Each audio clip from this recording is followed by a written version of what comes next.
বিয়ের পর মেয়েদের স্থায়ী ঠিকানা শ্বশুরবাড়ি হলেও বাবার বাড়ির প্রতি থেকে যায় তাদের আজীবন নারীর টান।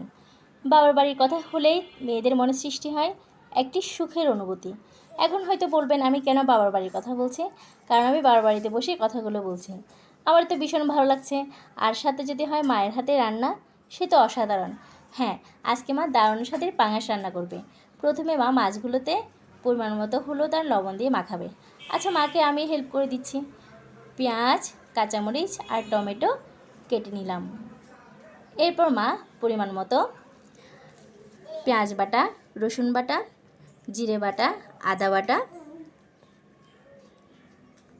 পরিমাণ মতো হলুদ, জিরে পাউডার এবং মরিচের গুঁড়ো নিয়ে নিল। আমার মায়ের কাজ সবসময় গুছানো। সব কিছু গুছানো হয়ে গেলে এবার মা রান্না শুরু করবে। প্রথমে মা মাছগুলো ভেজে নিচ্ছে।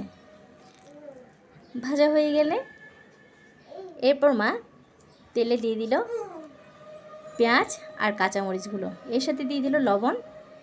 কিছুক্ষণ ভেজে এর মধ্যে দিয়ে দিল সব ধরনের মশলাগুলো দিয়ে মা ভালো করে কষিয়ে নিচ্ছে।